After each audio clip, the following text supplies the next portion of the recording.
Selamat pagi Bapak Ibu saudara sekalian yang kami kasihi di dalam Tuhan Yesus Kristus. Selamat berjumpa kembali dengan saya, Harry Lee, Gembala Sidang Restoration Christian Church di Los Angeles.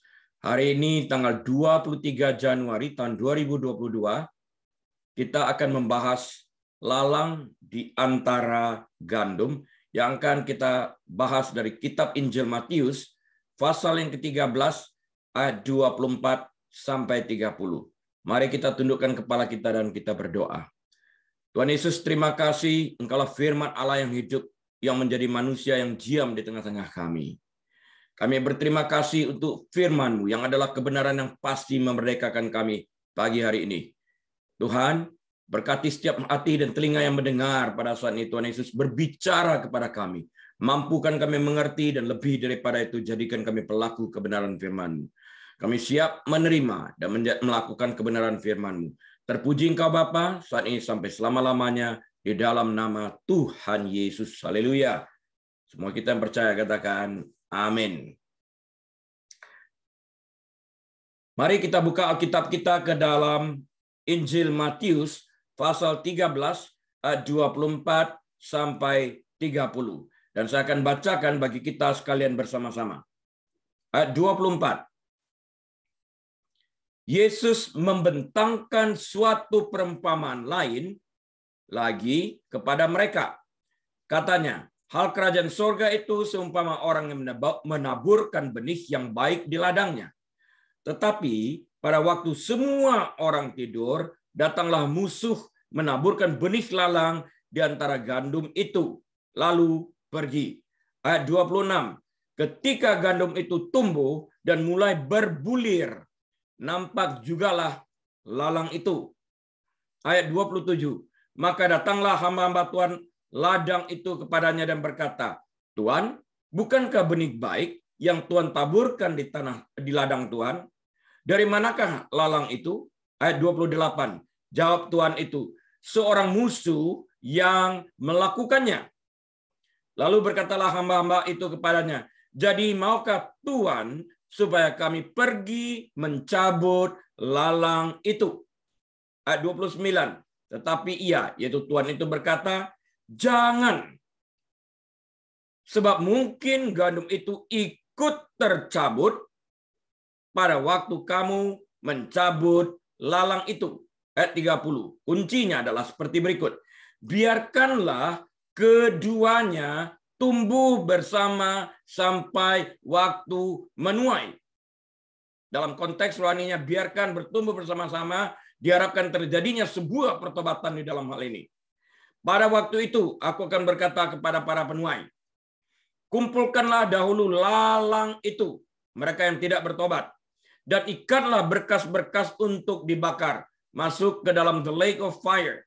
Kemudian kumpulkanlah gandum itu ke dalam lumbungku, masuk ke dalam kerajaan Allah di surga. Nah, apakah maksud Yesus memberikan perumpamaan tentang lalang di antara gandum ini? Maksudnya seperti apa? Untuk mengerti tentang perumpamaan ini, Yesus memberikan penjelasannya di dalam kitab Injil Matius pasal yang sama, yaitu pasal 13, di dalam ayat yang berbeda, yaitu di dalam ayat 36 sampai 43. 7 ayat setelah ayat yang terakhir kita baca tadi. Sebagaimana perumpamaan-perumpamaan lain-lainnya yang kita temukan dalam Alkitab, setiap perumpamaan harus dicernakan dalam konteks perumpamaan itu sendiri dan tidak dapat diartikan secara harfiah.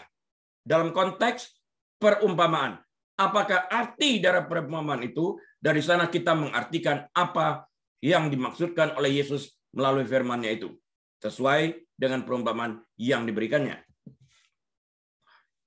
Perumpamaan tentang lalang atau bahasa lainnya disebut juga sebagai ilalang, kita ketemukan juga di dalam bahasa Indonesia, dan gandum, dipenuhi dengan makna dan kebenaran rohani.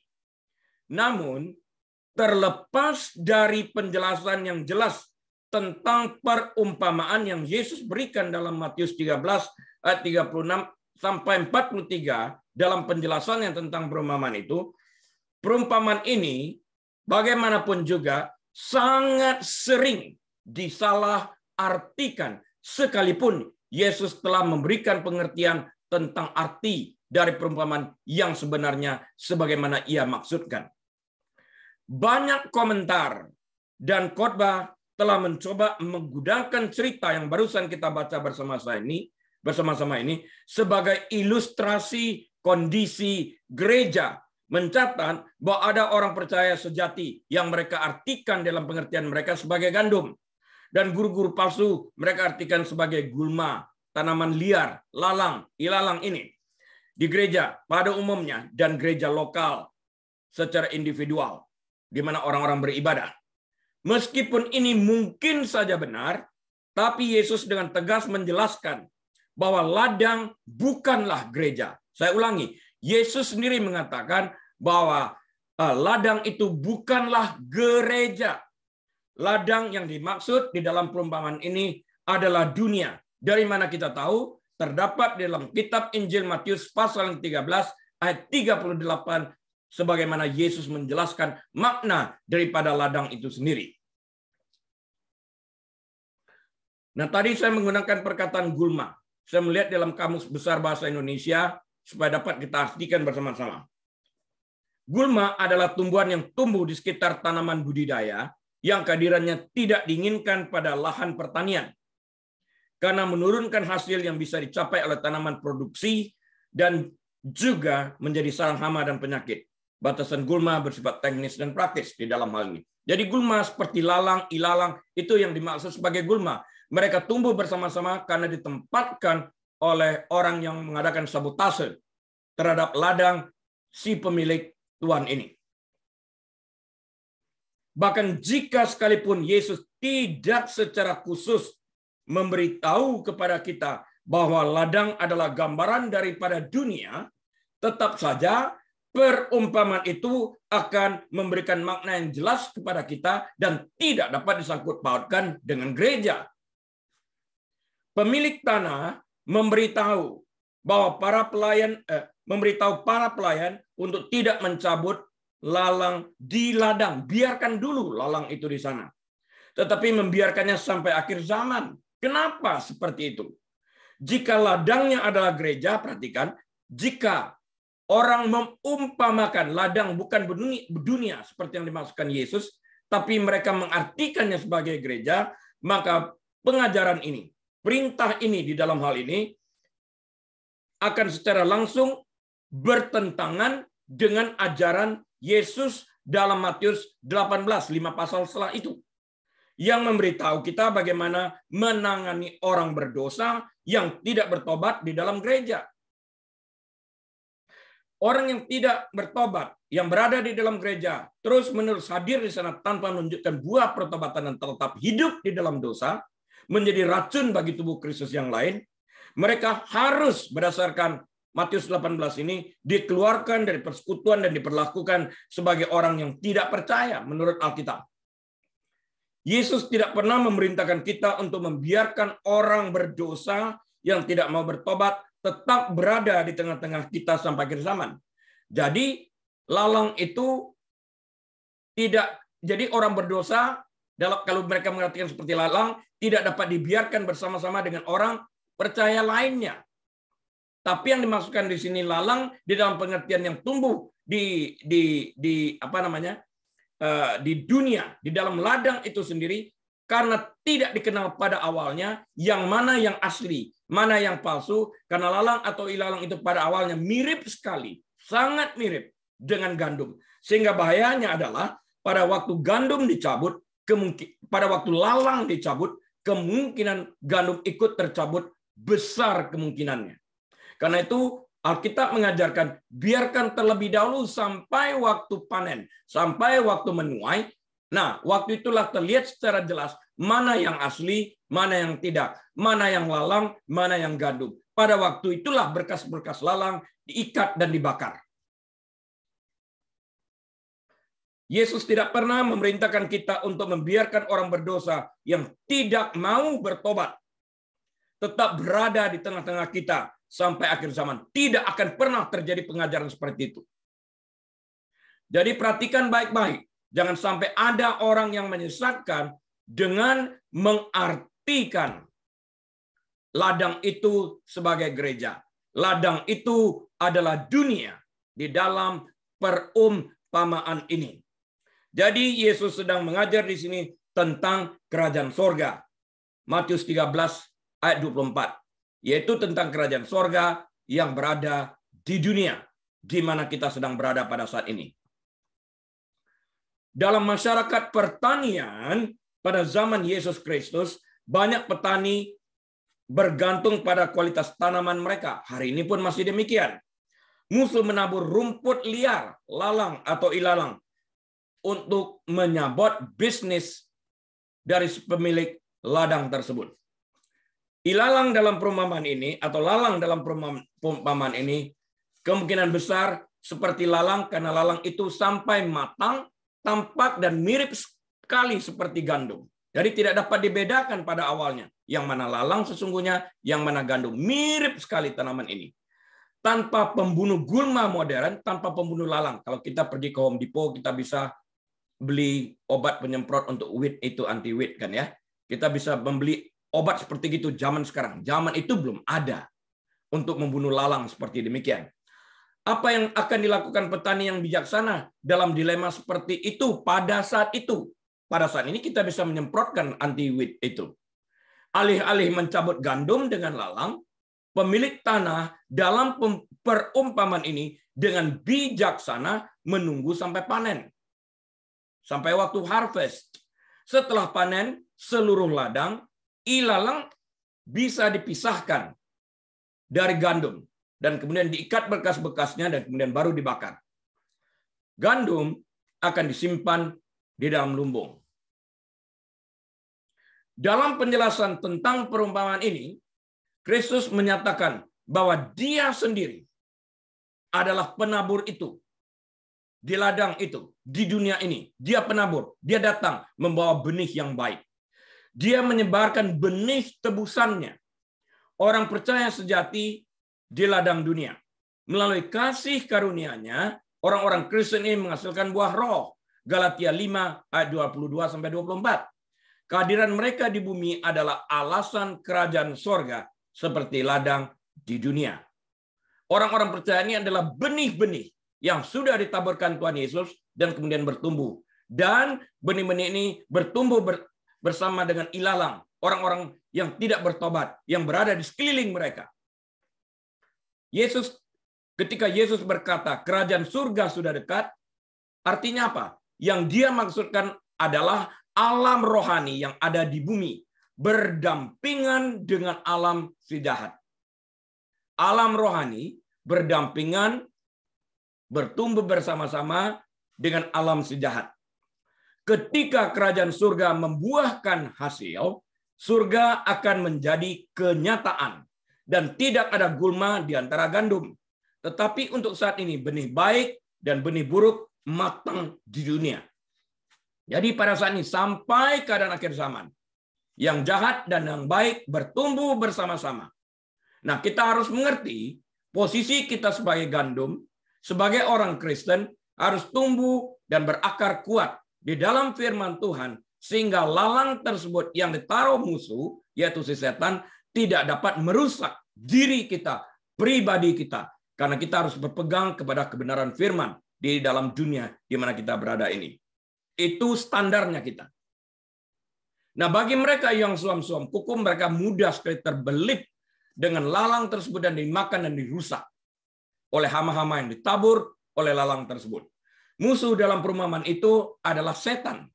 Bertentangan dengan Yesus Kristus, iblis mencoba senantiasa untuk menghancurkan pekerjaan Kristus dengan menempatkan orang-orang percaya palsu dan guru-guru palsu di dunia yang dapat menyesatkan orang. Bahkan Alkitab mencatat, jika memungkinkan orang-orang pilihan pun akan disesatkan oleh pengajaran-pengajaran palsu. Nah, karena itulah Alkitab berkata, umatku binasa karena tidak berpengetahuan. Karena itu kita didorong senantiasa untuk memiliki pengetahuan yang benar. Bukan hanya pengetahuan Alkitab, tapi juga pengetahuan-pengetahuan yang lain, sehingga kita tidak disesatkan oleh ajaran-ajaran yang sangat-sangat menyesatkan. Akhir-akhir ini banyak kita lihat bertebaran melalui WhatsApp.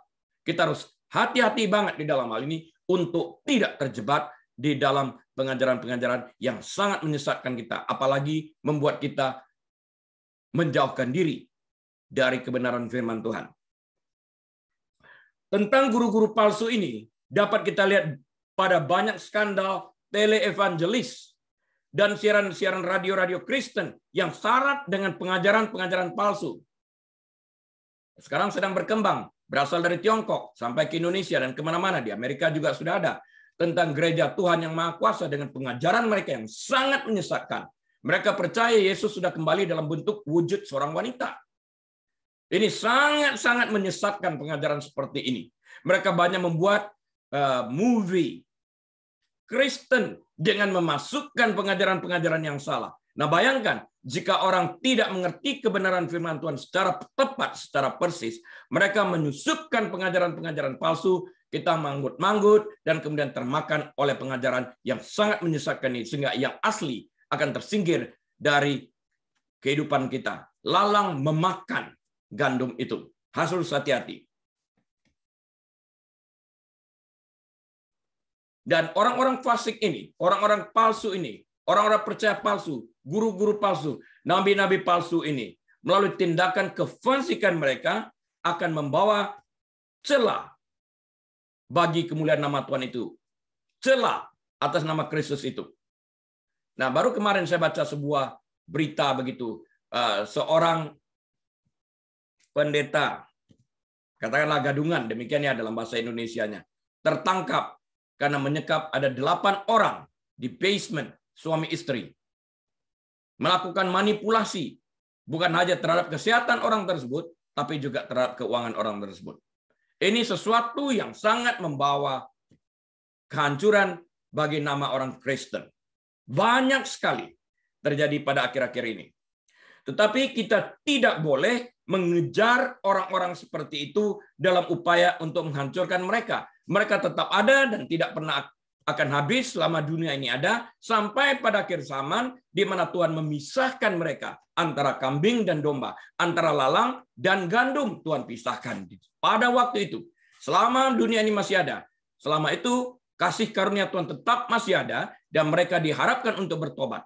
Jika pertobatan itu tidak terjadi dan dunia ini sudah berakhir atau mereka mati sebelum dunia berakhir, maka mereka akan menghadapi penghakiman dan pada waktu itu tidak ada jalan untuk bertobat kembali.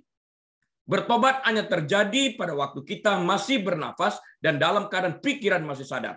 Kalau orang itu sekalipun bernafas tapi dia berada dalam keadaan koma, terlambat sudah untuk membuat pertobatan di dalam kehidupan ini. Karena itu kita harus sadari dan waspadai setiap hari di dalam kehidupan kita. Untuk tetap berada dalam keadaan pertobatan dan tidak mengikuti pengajaran dunia. Yang sering terjadi itu adalah besok aku bertobat. Kita nggak tahu bagaimana hari besok. Kita tahu sesuatu salah, nggak apa-apa. Tuhan mengerti, Maha Pemurah, Maha Pengasih, Maha Penyayang. Semuanya benar, tapi juga Tuhan itu adalah the God of consuming fire.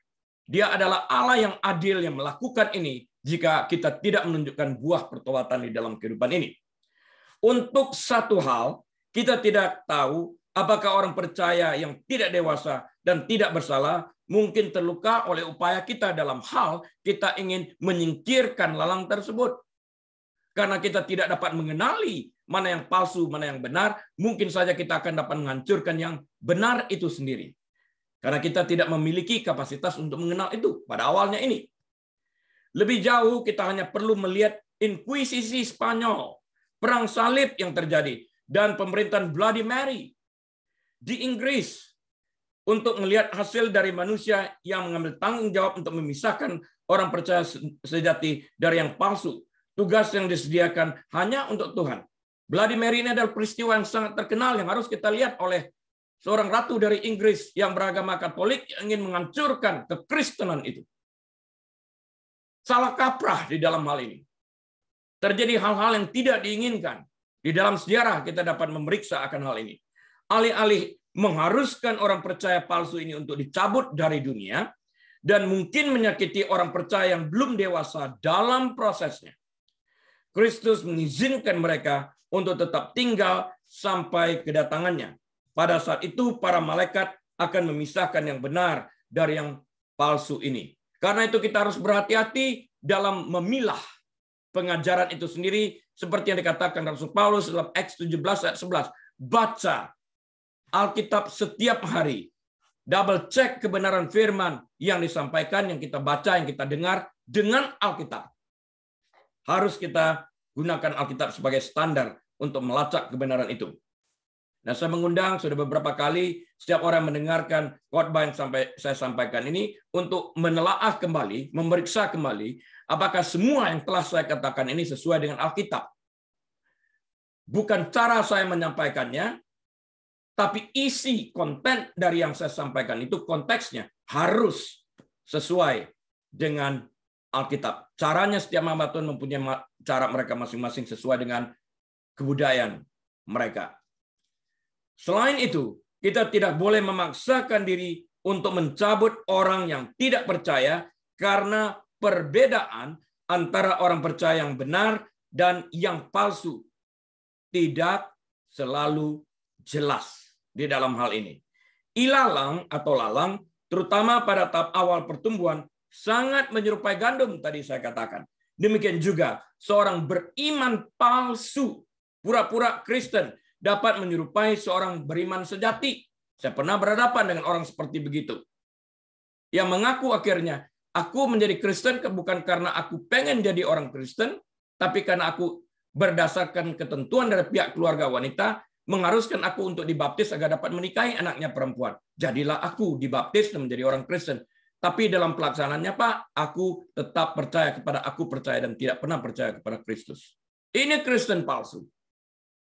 Di dalam hal ini, dalam Matius 7 ayat 22, Yesus memperingatkan bahwa banyak orang mengaku beriman, seperti yang barusan saya katakan, tetapi tidak mengenal Yesus secara pribadi. Jadi setiap orang harus memeriksa hubungannya sendiri dengan Kristus, harus periksa. Dan gampang sekali kita meriksa waktu kita melihat sesuatu, apakah kita akan melakukan kompromi antara kepercayaan yang kita anut sesuai dengan standar Alkitab, atau kita langkahi kebenaran itu demi untuk memuaskan daging kita. Di sana kita mencek dan melacak kembali kebenaran iman kita dalam kepercayaan kita kepada Kristus. Tidak mungkin kita ya Tuhan itu Maha Pemurah, Maha Pengasih, Maha Penyayang. Dia akan mengampuni aku. Sekali ini aku berdosa. Jangan pernah berpikiran seperti itu. Kita menyalibkan Kristus kembali di dalam hal ini. Sebuah perbuatan yang keji yang diperhatikan oleh di lingkungan kita ini sendiri. Jadi setiap orang harus memeriksa hubungannya sendiri dengan Kristus. 1 Yohanes adalah ujian keselamatan yang luar biasa bagi kita sekalian. Pelajarin kitab 1 Yohanes. Learn and study thoroughly 1 John. You will find the truth out of it. Yesus Kristus suatu hari akan menegakkan kebenaran sejati itu. Setelah dia mengangkat gereja yang benar pada waktu rapture, yaitu pada waktu pengangkatan, keluar dari dunia ini, Tuhan akan mencurahkan murkanya yang sesungguhnya ke dunia ini. Selama kesengsaraan itu, Tuhan akan menarik orang lain kepada iman yang menyelamatkan di dalam Yesus Kristus. Jadi pada waktu zaman antikristus pun, orang-orang masih tetap ditarik untuk melihat kesengsaraan mereka dan mulai percaya kepada Kristus yang dapat memerdekakan mereka daripada penyiksaan api kekal yang disebut sebagai lake of fire, api neraka itu. Pada akhir masa kesusahan besar setelah 7 tahun, semua orang tidak percaya akan diadili karena dosa dan ketidakpercayaan mereka. Kemudian mereka akan disingkirkan dari hadirat Tuhan. Pengikut Kristus yang sejati akan memerintah bersama dia. Sungguh suatu harapan yang mulia untuk gandum itu. Jadi harus diingatkan kembali, masa kesukaran itu ada 7 tahun. Dibagi 2, 3,5 dan 3,5. 3,5 tahun yang pertama belum sesusah 3,5 tahun yang terakhir. Waktu itu muncul antikristus yang ingin ikut membantu membangun bait Allah. Menyatakan dirinya pada waktu orang Israel melihat dan mengenali itu sebagai antikristus, terlambat sudah. Dia menyatakan, kemudian 3,5 tahun kedua, terjadilah masa kesusahan besar yang dalam bahasa Inggris disebut sebagai the Great Tribulation. Di sana penyiksaan besar terjadi. Orang ingin mati, tapi mati lari daripada mereka. Nah, ini kita harus berhati-hati. Dan di dalam hal ini pun, bagi orang-orang yang tertinggal, mereka tetap dapat memilih untuk beriman kepada Kristus. Dan tidak mengikuti antikristus ini yang berjanji memberikan ketenangan kepada mereka. Paling banter 7 tahun mengalami siksaan. Setelah itu merdeka selama-lamanya di dalam kerajaan surga.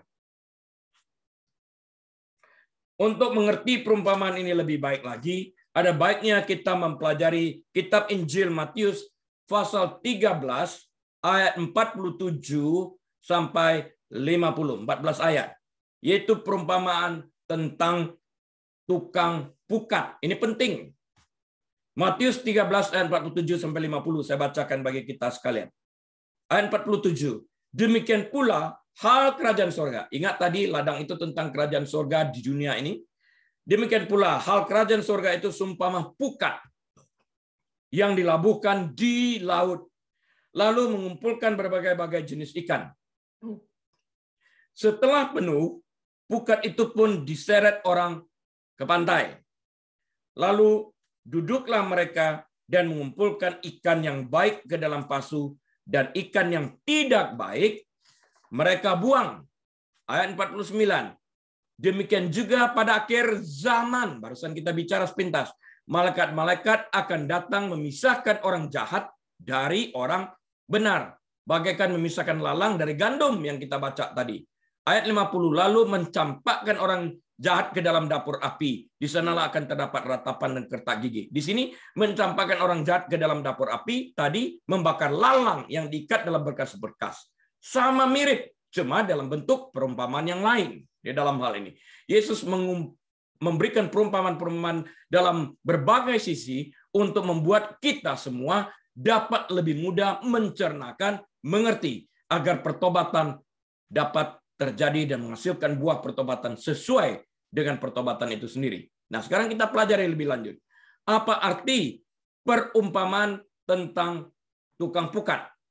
Yesus menceritakan perumpamaan tentang pukat, tentang tukang pukat, atau perumpamaan tentang berbagai jenis ikan dalam Matius 13, 47-50. Yesus mengawali perumpamaan itu dengan mengatakan bahwa perumpamaan itu menggambarkan aspek kerajaan surga. Dari tadi kita berbicara tentang aspek kerajaan surga. Ceritanya tentang nelayan yang menggunakan pukat kali ini, yang dilemparkan ke dasar laut untuk mengumpulkan berbagai macam ikan. Dalam perumpamaan itu, pukat dilemparkan ke laut dan kemudian ditarik ke pantai penuh dengan segala jenis ikan. Kemudian para nelayan duduk untuk memilah-milah ikan yang mereka tangkap dalam pukat mereka. Saya ulang, bukan hanya jenis ikan yang mereka pisahkan, terlebih lagi mereka pada prinsipnya memisahkan antara ikan yang baik dan ikan yang buruk. Ikan yang baik dimasukkan ke dalam wadah, dan ikan yang tidak baik mereka buang. Jadi bukan hanya jenis ikan yang dipisahkan, tapi dipisahkan juga antara yang baik dan yang buruk. Yang layak dijual, dimakan, dan yang harus dibuang karena rusak. Saat saya masih sekitar umur 9-10 tahun, saya pernah menyaksikan bagaimana nelayan menangkap ikan dengan pukat dan memisah-misahkan ikan yang mereka tangkap. Saya pergi bersama dengan almarhumah ibu saya. Yang baik dan layak dijual, mereka pisahkan dari yang tidak baik dan tidak layak dijual. Yang tidak baik ini mereka buang. Yesus kemudian menafsirkan perumpamaan untuk murid-muridnya. Beginilah jadinya pada akhir zaman. Demikian kata Yesus. Para malaikat akan datang dan memisahkan orang fasik. Lihat, para malaikat akan datang, bukan kita. Para malaikat akan datang dan memisahkan orang fasik, seperti lalang tadi, dari orang benar, yaitu gandum, dan melemparkan mereka ke dalam perapian yang menyala-nyala. Jadi, lalang dan gandum tumbuh bersama-sama di ladang.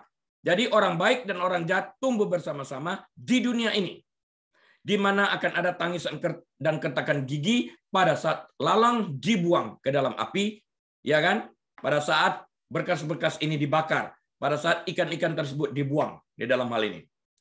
Perumpamaan ini mirip dengan perumpamaan gandum dan ilalang dalam Matius 13 ayat 36-43 yang telah kita bahas bersama tadi.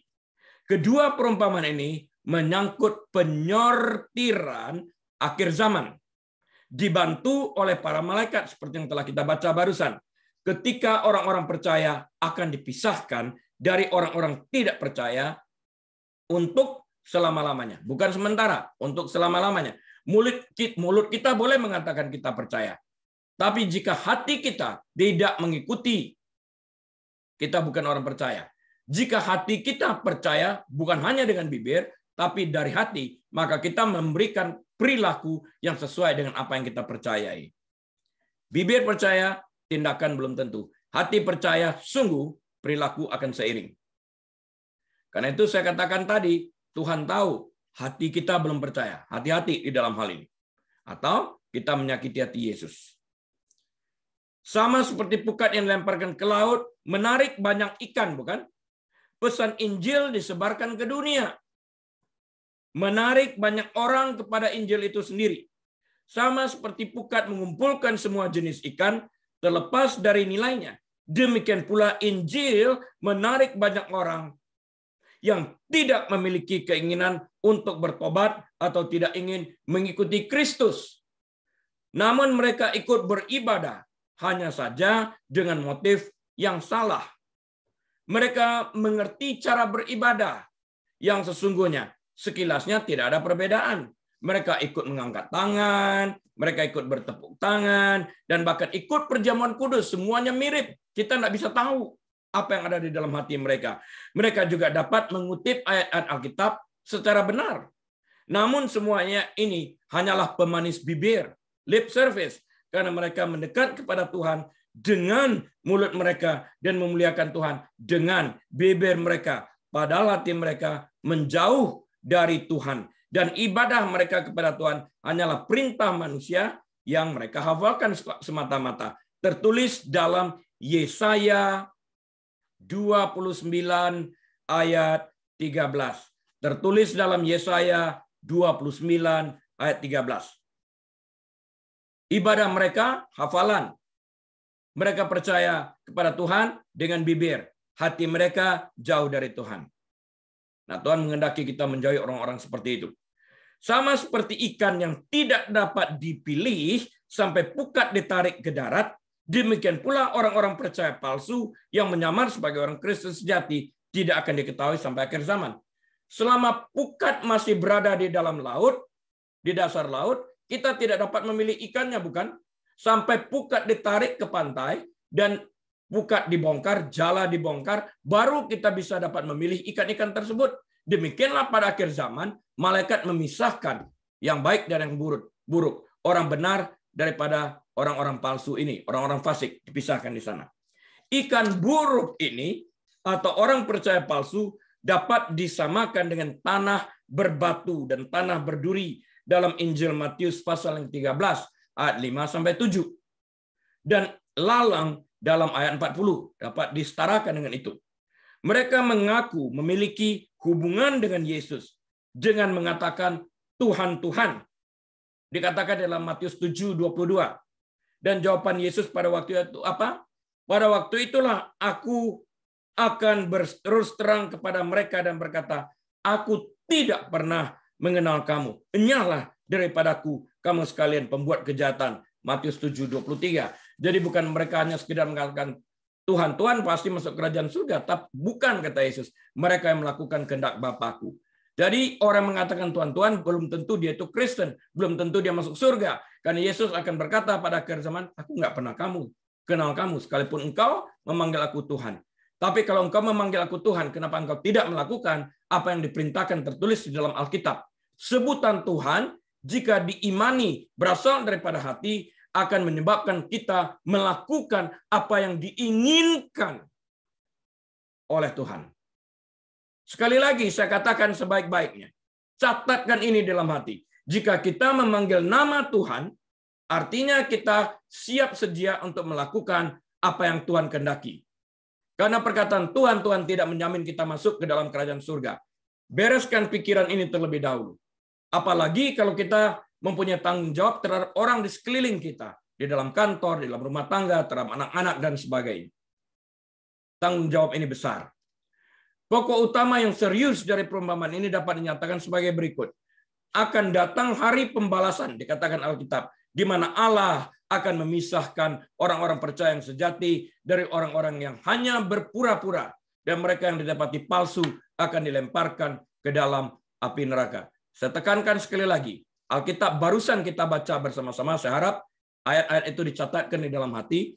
Bukan mereka yang memanggil Tuhan akan masuk ke dalam kerajaan surga, tapi mereka yang melakukan kehendak Bapakku. Karena pada akhirnya Yesus mengatakan, "Enyahlah engkau dari hadapanku, karena aku tidak pernah mengenal engkau." Sekalipun memanggil Tuhan, karena kita tidak melakukan apa yang Tuhan perintahkan. Apalagi menyesatkan anak kecil dengan pengajaran-pengajaran palsu. Hati-hati guru-guru sekolah minggu.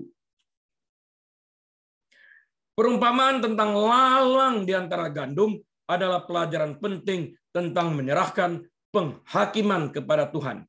Bukan menggantikan Tuhan dengan segera memisahkan lalang dari gandum yang mungkin dapat merusakkan pertumbuhan gandum tersebut.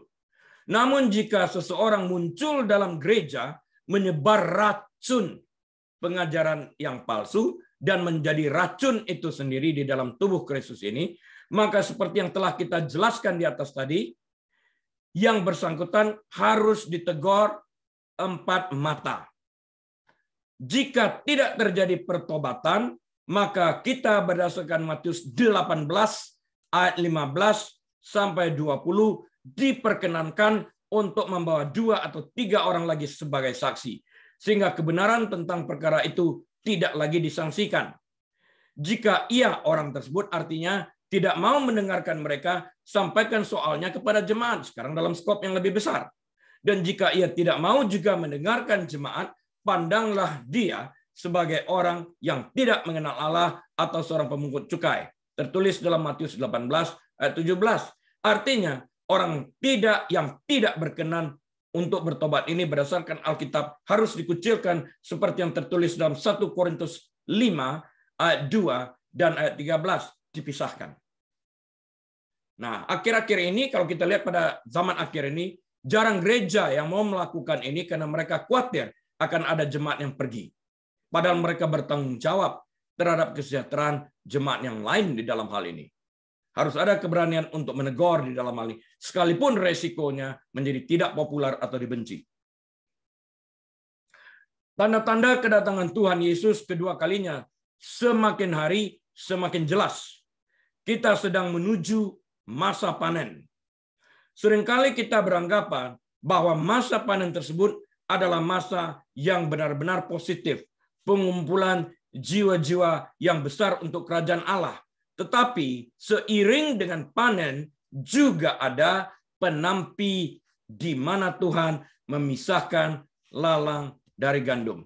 Nah, bagi anak-anak yang lahir di Amerika, mereka belum pernah mungkin melihat bagaimana orang menampi dengan menggunakan niru.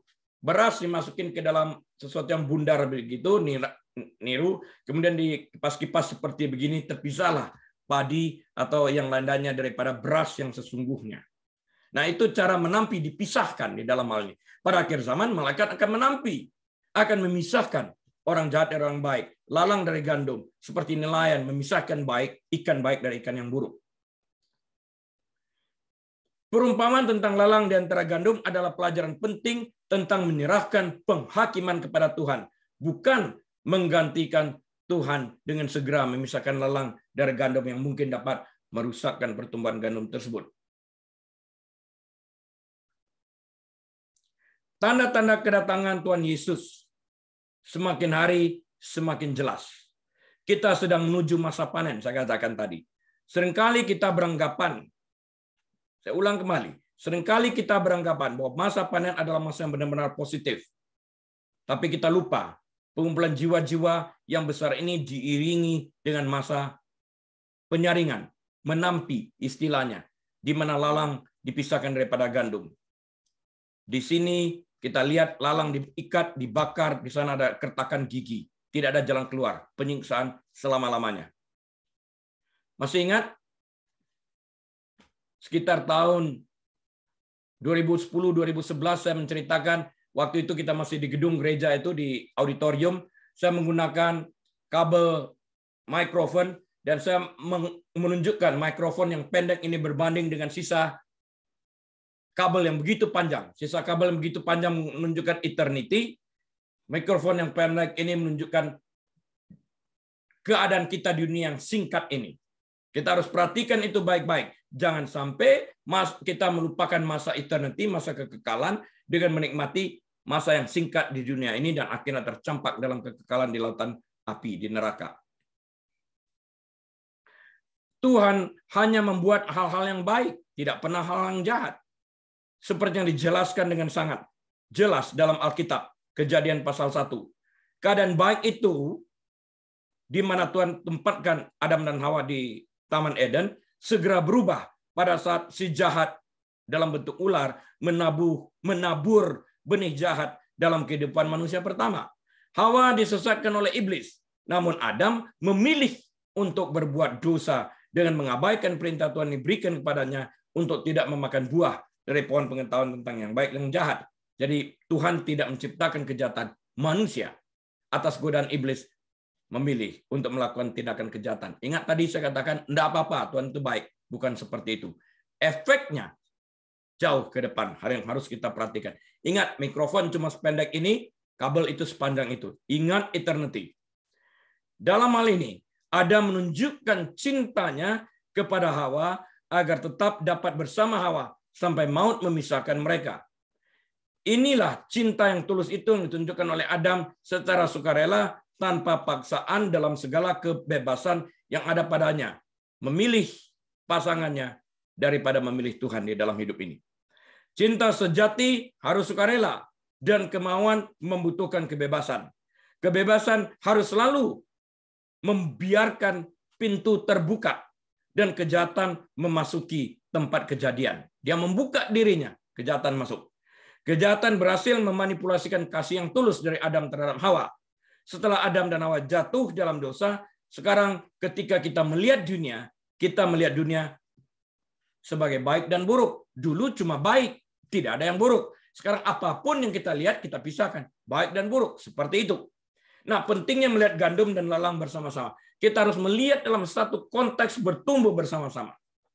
Yesus memberitahu kita perumpamaan tentang gandum dan lalang untuk membantu kita memahami situasi yang kita jalani di dalam kehidupan yang singkat ini. Kita harus menerima kenyataan bahwa kejahatan tidak dapat dipisahkan dengan kebaikan. Melalui manipulasi pun, jika orang itu pintar memanipulasi, kita melihat kejahatan itu sebagai kebaikan. Hati-hati. Kita mungkin ingin membuat jarak yang nyaman antara yang baik dan yang buruk. Tetapi ini bukanlah pilihan yang tersedia bagi kita. Karena baik dan buruk hadir bersamaan dalam kehidupan kita di dunia ini.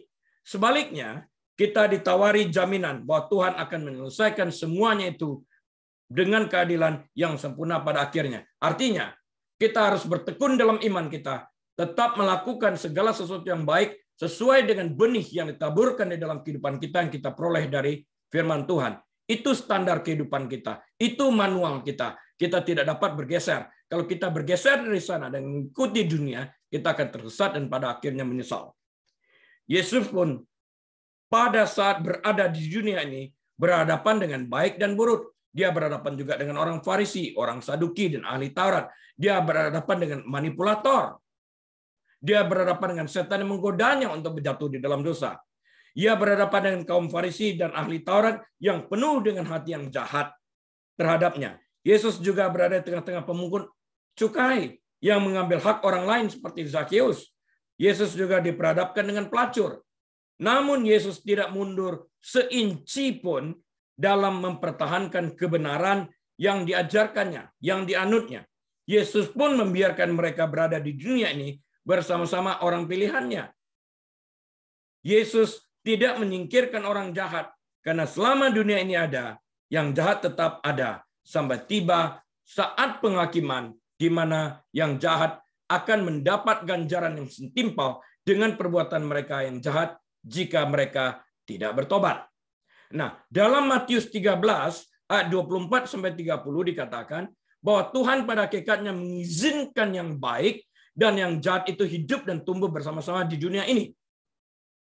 Tuhan memberikan benih firman-Nya yang baik bagi anak-anaknya, dan pada saat anak-anaknya menerima benih firman-Nya, mereka memilih kebebasan terhadap firman yang telah ditaburkannya.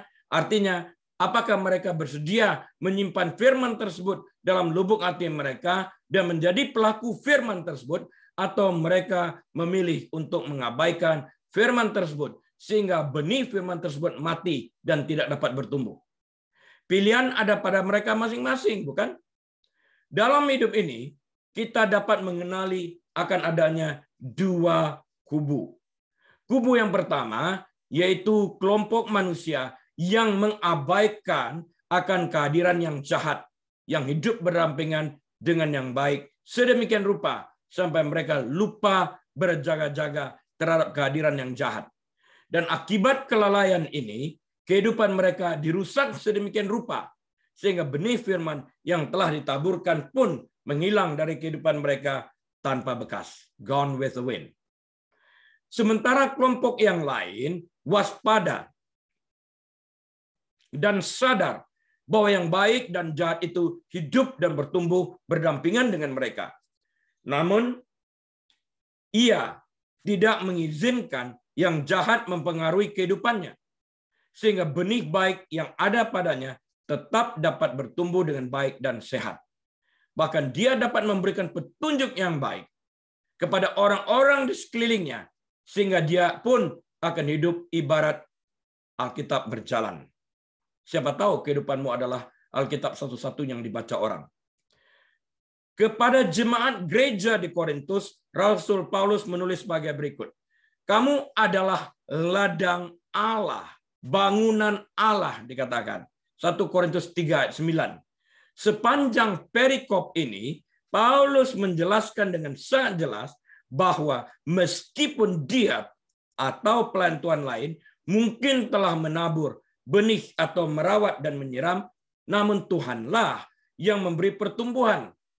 Allah mengendalikan ladangnya. Dan apa yang dihasilkan ladang tersebut akan dituai sesuai 1 Korintus 3 ayat 5-9. Saat tumbuh berdampingan dengan gandum, lalang tidak dapat dibedakan dari gandum asli. Tadi telah kita bahas. Barulah menjelang waktu panen, sang petani dapat membedakan mana di antara keduanya yang merupakan barang asli, mana yang gandum dan mana yang lalang. Ingat tadi juga, selama ikan berada di dalam pukat, karena pukat masih berada di dasar laut, kita tidak dapat memilih, tidak dapat memisahkannya, mana yang baik, mana yang buruk. Sampai pukat ditarik ke darat, kita melihat ikannya, kita pisahkan yang baik dan yang buruk. Salah satu pelajaran yang dapat kita petik dari perumpamaan ini adalah membiarkan Tuhan melakukan pekerjaan, membedakan siapa yang akan menjadi miliknya dan siapa bukan. Ingat, nanti dia menyuruh malaikatnya, pelayannya, untuk memisahkan yang baik dan jahat. Jadi itu pekerjaan Tuhan melalui malaikatnya. Membedakan gandum dari lalang bukan tugas kita, karena kita memang tidak mempunyai kapasitas untuk melakukannya. Seorang pekerja di ladang Tuhan harus mengambil posisi toleransi yang waspada. Saya ulangi, posisi toleransi yang waspada, yang mengawasi seperti gembala atas umat Tuhan dan mengajarkan doktrin yang baik dan sehat dari Alkitab bersama dengan pengawasan yang ketat namun lembut. Harus diawasi dengan ketat dan diberikan teguran sebagaimana seharusnya, seperti yang tertulis dalam Wahyu 3 ayat 19. Barang siapa yang kukasihi, dia kutegur dan kuajar, kata Alkitab. Karena itu relakan hatimu. Artinya kita harus merelakan hati kita untuk mendapatkan teguran supaya perubahan terjadi, menghasilkan buah pertobatan. Jika kita melarikan diri daripada teguran tersebut, buah pertobatan tidak pernah akan terjadi di dalam kehidupan ini. Rasul memperlakukan orang dengan adil dan ramah selalu membuahkan hasil yang baik. Sudah seharusnya setiap gembala melindungi setiap domba-domba yang dipercayakan kepadanya dengan pengajaran yang baik dan sehat. Para gembala harus waspada dalam melindungi domba-domba yang dipercayakan kepadanya, dan para gembala harus berani mengambil tindakan ketika jelas terlihat ada orang yang memiliki motif yang salah dan perlu dipisahkan dari para domba. Ini tanggung jawab yang besar, kadang-kadang nightmare bagi saya.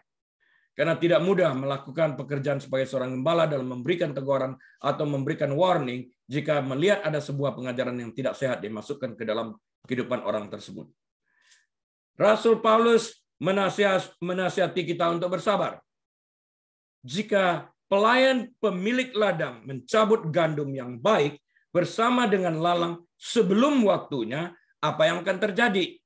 Karena gandum dan lalang susah dibedakan pada awalnya, maka bisa terjadi bahwa tidak ada lalang yang tercabut, tapi justru gandum. Bukankah ini sebuah kerugian? Karena kita belum mengenalnya sebelum panen. Atau jika ada gandum yang rusak pada saat mencabut lalang, maka pertumbuhan gandum akan terhambat sehingga tidak akan menghasilkan buah sebagaimana mestinya. Demikian pula dengan pekerja di ladang rohani. Di ladang rohani siapa? Di ladang rohani Tuhan. Mereka yang seharusnya merawat gerejanya sangat mungkin untuk mencelakai gerejanya itu sendiri karena terlalu terburu-buru. Bahkan mungkin menghancurkan gerejanya dalam upaya menyingkirkan lalang. Nah, kita harus membiarkan Tuhan, katakannya pada akhir zaman. Jadi, tunggu waktu Tuhan. Tuhan berkata untuk membiarkan gandum dan lalang tumbuh bersama sampai panen, yaitu sampai akhir zaman pada saat kedatangan Tuhan Yesus Kristus. Kemudian Yesus sendirilah melalui malaikatnya akan memisahkan gandum dari lalang, karena hanya Dia yang dapat membedakan. Kita tidak mempunyai kemampuan untuk itu. Matius 13 ayat 41 sampai 42 berkata, Anak manusia akan menyuruh malaikat-malaikatnya, dan mereka akan mengumpulkan segala sesuatu yang menyesatkan dan semua orang yang melakukan kejahatan dari dalam kerajaannya. Ayat 42. Semuanya akan dicampakkan ke dalam dapur api. Bahasa Inggrisnya the lake of fire. Di sanalah akan terdapat ratapan dan kertakan gigi selama-lamanya. Nggak ada jalan keluar lagi. Penghakiman adalah waktu yang sangat susah dan sulit. Tapi itulah salah satu pelajaran di sini. Ada waktu penghakiman yang ditentukan bagi setiap orang yang tidak percaya kepada Kristus dan hidup dalam dosa serta melakukan segala macam bentuk kejahatan.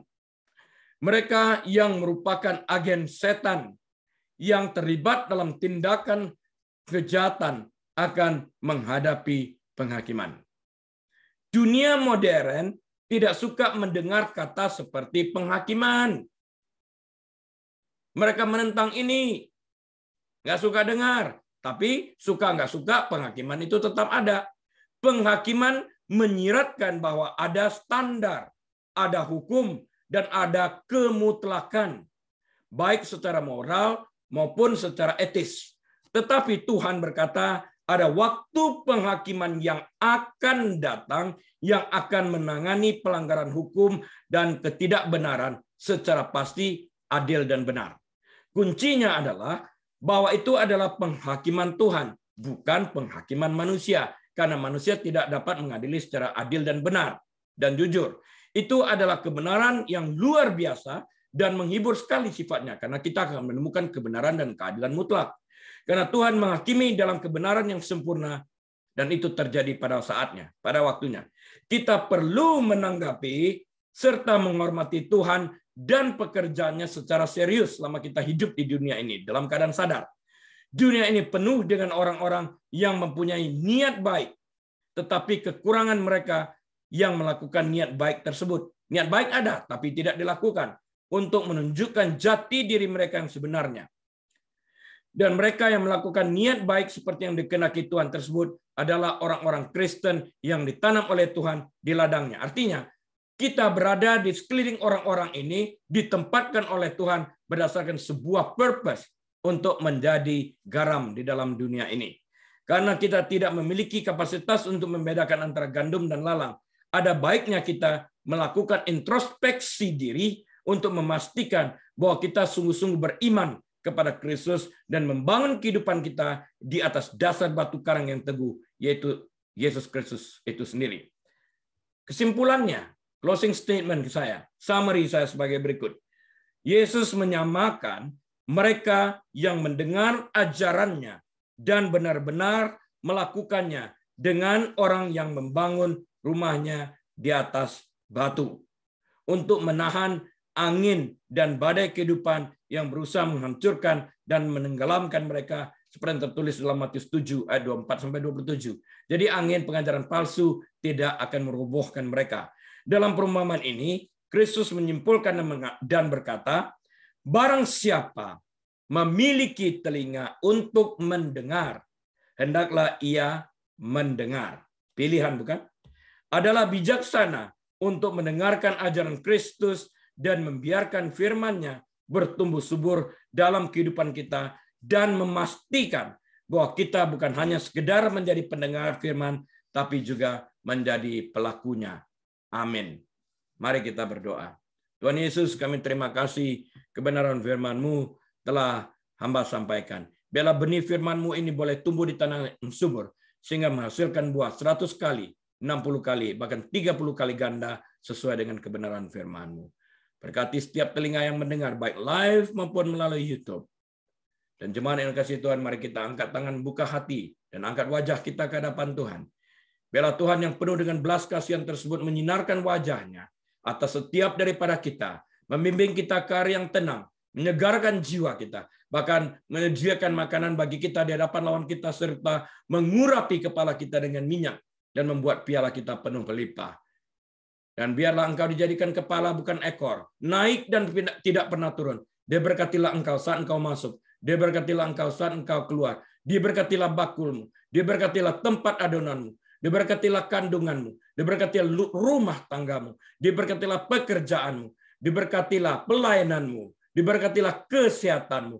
Apa saja yang Engkau kerjakan, Tuhan yang membuat Engkau berhasil. Dan biarlah kita boleh membuka lembaran waktu kita dengan hati penuh dengan ucapan syukur, dengan hikmat marifat dari Bapa Surgawi, damai sejahtera dari Tuhan Yesus Kristus, dalam persekutuan yang manis dan erat bersama dengan Tuhan Allah Roh Kudus, saat ini bahkan sampai selama-lamanya. Tuhan Yesus datang kali keduanya, menjemput kita semua yang percaya kepadanya. Di dalam nama Tuhan Yesus kita sudah berdoa, mengucapkan syukur dan terima kasih. Haleluya.